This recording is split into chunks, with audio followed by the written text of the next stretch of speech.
Coming up, we take a look at some of Disney's latest, interesting changes to Disney's Boardwalk Inn. Disney releases official views inside the Tron Coaster at the Magic Kingdom, and Disney prepares a new round of negotiations with cast member unions as mentions of job strikes are in the air. All that and more on the way. This is Mickey Views News. All who come to this happy place, welcome. Now I'm the king of the swingers, oh, the jungle VIP. I've reached the top and had to stop, and that's what's bothering me.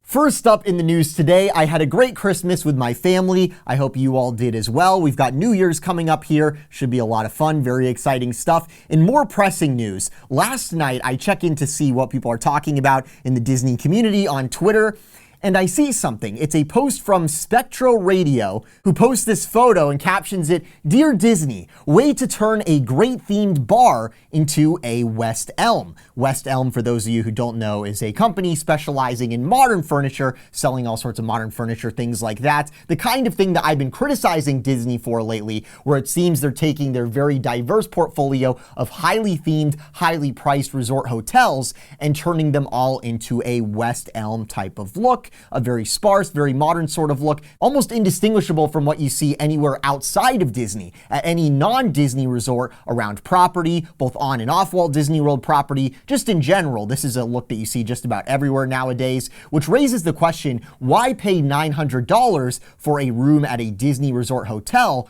when you can pay literally $200 for about the same thing, if not nicer, just a few minutes further away? So when I see this photo of this medley of modern furniture Disney's put in this bar, this is the Bellevue Lounge at Disney's Boardwalk. It's got an Art Deco inspired pill-shaped table there. I don't know what style those other pieces of furniture would even be called. Then you have a blue rug on the ground, which has the sort of abstract look. It's the exact same sort of thing that we're seeing Disney put in Disney's Grand Floridian, which traditionally has had more of a warm look with green and yellow accents and things of this nature. And you know what I'm thinking? I'm thinking, look, I just did a video the other day dogging on Disney for the announced update to the Grand Floridian lobby, a place that I love. A lot of commenters on that video made points about how, Brayden, the design of these things is subjective. A lot of people like this style. Now, my contention is Disney making all their themed resorts look the same is just ridiculous. This style at home or elsewhere, I mean, it's a modern look, that's fine. The point is that these Disney themed hotels are supposed to be something special. They're supposed to transport you somewhere other than what you see outside of Disney, which is exactly what Disney's putting in these hotels with these reimaginings. But I'm thinking, you know what? Let's just be fair. Maybe these folks have a point. Let's just go look and see what this modern furniture is replacing. Perhaps it was similar stuff. I've never actually been to this lounge before, so I look it up, and guys, this is what Disney just replaced. And I know we're gonna have a small subset of people who say, Brayden, this looks like grandma's house. No, it doesn't. You know what this looks like? This looks like a highly immersive themed bar you'd expect to see at a themed Disney resort set in another time. The whole reason you pay to go to a themed, immersive Disney resort over staying at the modern Sheraton Hotel or Marriott just minutes away. This lounge and the boardwalk in general has that New Jersey old money look because that's the theme the Imagineers put in place for the hotel. Everything's tied together, from the painted wood paneling to the light fixtures to the chairs, the crates where you set down your drinks. It's all truly themed. Now we go back to take a look at this update. What Disney's replaced, the previous photo you saw, this is what they've replaced it with, this photo from Spectro Radio. I noticed the original light fixtures, they're still there. The paneling is still there because not only is this update bad design-wise, it's also low budget. The original pots from the plants are still there, but then in the middle, we have this totally different time period, if any time period, this nondescript, modern-ish sort of stuff in the middle. What is an Art Deco inspired table doing in the middle of the Boardwalk Bar, which is supposed to be set in turn of the century Atlantic City? And that's not my subjective design interpretation of what the resort's theme is supposed to be. Because you guys know the naysayers on this video are saying, Brayden, it's all subjective.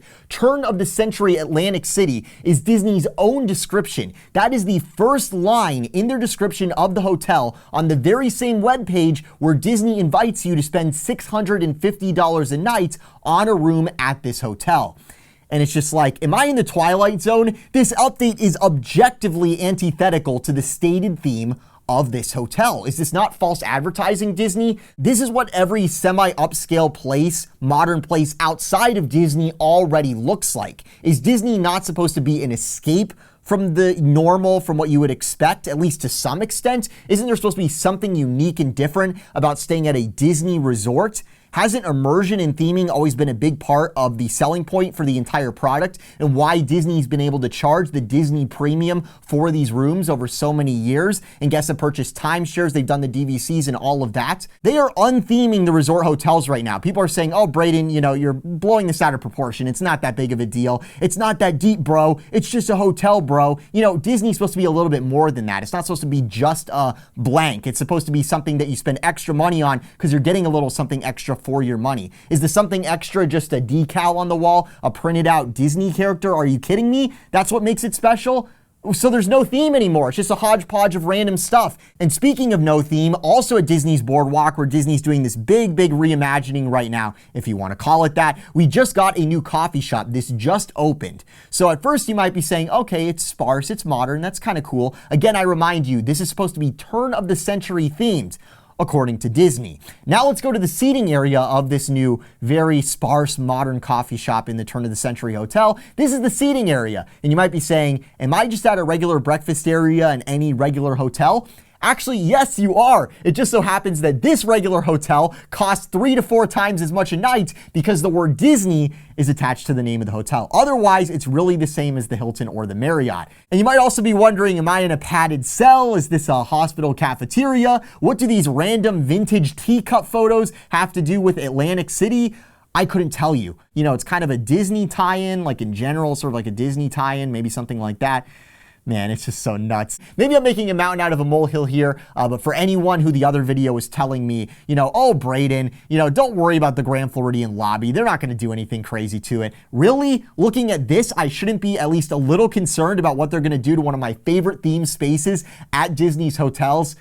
It's just astonishing. Let me know what you guys think. Am I right here when I say Disney's creative has lost the plot? At this rate, as they gut the theming from these resorts, we'll reach a point where all that'll make Disney Disney is the name and a printed out character sticker on an otherwise industry standard modern room that, a bunch of, statisticians found was optimal for whatever. And as we enter this year, which looks like it's going to be one of tighter budgets, both on Disney's end and on families' end, families are budgeting a vacation. They're going to pick the Incredibles room for $900 over the Marriott. The only difference is the location, and the Marriott rooms look nicer. Those are the only differences here. So I don't know, man. It's just, you know what? I just got to say it. I'm going to say it. Disney deserves to feel this in their wallets. I'm just going to say it. Do not pay Disney to stay at these resorts they're untheming. If you agree with what I'm saying, do not support what Disney's doing here. Vote with your wallet. Fans, we might not have a lot of leverage when it comes to specific attractions at the theme parks. A lot of people go to the theme parks, right? It's not all fans. It's not even close to all hardcore fans, obviously. But when it comes to the hotels, the DVCs, things like this, a large chunk of the people that are paying for these things are big Disney fans. They are either hardcore Disney fans or they are Disney fans who definitely hear what the hardcore fans are saying. So we definitely do have some leverage here. And these new guests that Disney's after with these very nondescript style rooms that look the same as everything outside of Disney, they're going to be nowhere to be found in any sort of economic downturn when they have less disposable income. It'll be the hardcore fan that'll still be willing to spend money and go. And Disney is going to be, they're going to be hurting a little bit. They're going to be offering us every discount in the world and this and that. You'll see. So just don't stay at these hotels. Disney's untheming. If you agree with what I'm saying, the points I'm making, don't support these changes. We are losing the theme at a themed resort. We are. They are untheming the boardwalk as we speak. And someone's got to say something, man. Look at all this and tell me that that's not the case. Tell me that they're not untheming it and actually, no, it still is the stated theme that Imagineering worked so hard to create. Come on, are you kidding me? I'm sorry to be negative, but this is the truth. It is not subjective. People keep saying, oh, Brayden, it's design. It's all subjective. I'm not criticizing modern design in general here. I'm saying it is objectively the case that this 2020 year-end clearance sale furniture has no place in a turn of the century Atlantic City themed resort. That is the objective reality. That is the truth. It is directly against the stated theme of the hotel, Disney's own stated theme, which was created by a class of Imagineers. The executives at Disney used the events of the last few years to boot from the company. And it is showing. It is showing in the final product here. It is absolutely unbelievable. Tell me I'm wrong. I really don't think I am, unfortunately, but let me know what you guys think. In more exciting news in the theme parks, where Disney does still care a good bit about the theming, and they do take the theming semi-seriously with their parks editions here. Over the Christmas weekend, we got some brand new views inside Tron Light Cycle Run at the Magic Kingdom. Now, it's interesting because recently I've been showing you guys some leaked footage in here, and people in the comments were saying, I think that's Shanghai, Brayden. I don't think that Walt Disney World is far enough along yet. I think there's still a lot of work to do on the inside. And you know, now Disney's showing us the inside of Tron here, and it looks pretty much done. According to Disney, the inside of Tron is furnished, and it looks like it's pretty much ready to go based off of this footage that Disney has given us. Fans were joking online that Disney secretly flew the Good Morning America crew to Shanghai to film this, and that the Tron here in Florida, it will be delayed till after Epic Universe opens in summer of 2025.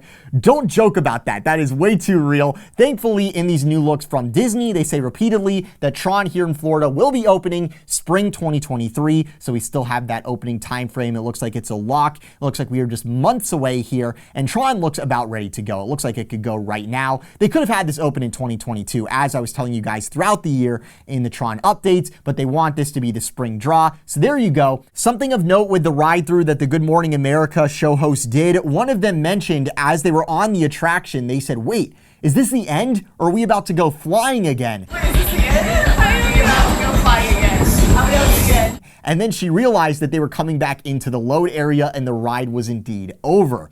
And that sort of reminded me, Tron is a short ride, which is good to note because when Tron opens, it's going to be awesome. I am absolutely psyched for this Tron coaster here, but sometimes you know there are going to be massive lines for the Tron coaster. It is good to note, you know, if you're going to wait 5 hours like I did for Flight of Passage in Pandora when that first opened, you know, instead of it being Flight of Passage long, you get on and it's a 1-minute attraction. That's something that might leave some people feeling a little bit shortchanged. So this is definitely going to be an attraction where you're going to want to precision time it in terms of when you get in line so that you minimize your time in line and you have a good experience on the attraction. Let me know what you guys think about all of that. Last up in the news today, just something to keep an eye on. For months now, there's been a dispute between Disney and their cast member unions, primarily over wage-related concerns. Both sides have been failing to come to an agreement, and there are contract extensions and things like this that we don't have the full details on that are sort of coming into play here. But basically, if Disney doesn't cave to the demands of the union soon and what the cast members want,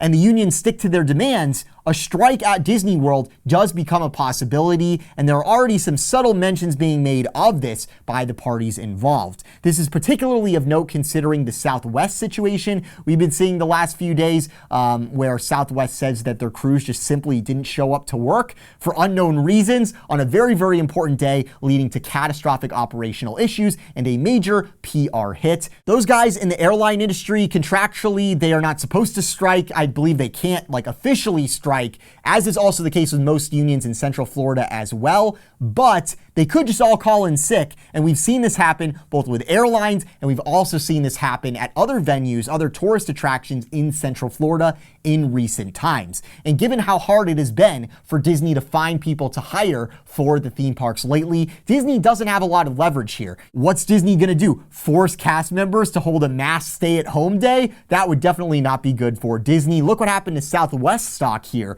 when folks didn't show up to work. Disney's stock already isn't doing too great, and they need the cash flow that's coming in from the theme parks very, very badly, because on the studio side, they're having a lot of problems. Iger's talking about hiring freezes, operational cuts, obviously operational cuts that also involves layoffs. That's what Chapek was talking about before he got the boot. And it definitely wasn't because he was threatening layoffs. I still believe that layoffs are going to happen. It's just a dollars and cents thing. Disney's having a hard time borrowing money. The interest rates are higher. It's really just that simple. So specifically on the union negotiations, as was reported by Blog Mickey, Disney Disney and the Service Trades Council Union will be meeting January 9th and 10th to try to hammer out a deal. The STCU is seeking an immediate raise to $18 an hour, while late last year, during that round of negotiations which fell through, Disney tried to do a meet us halfway thing where they promised a $1 bump per year, meaning by 2027 or 2028, the wage would be somewhere around $20 for union members, which sounds quite good, but 2028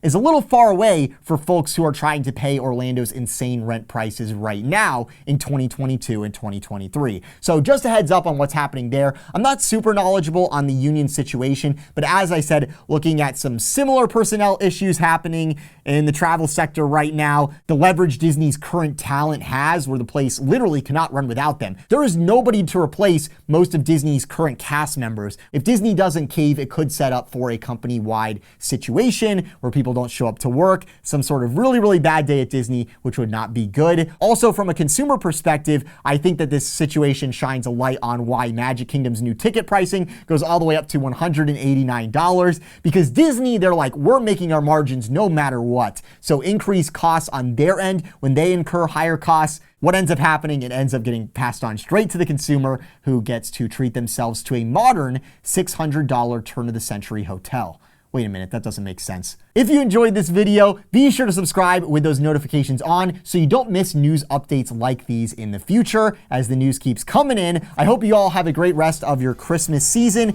as well as a very happy New Year's. Thank you so much for watching. From the Mickey V's Magic Studio, this is Brayden. I'll talk to you soon. Have a magical day.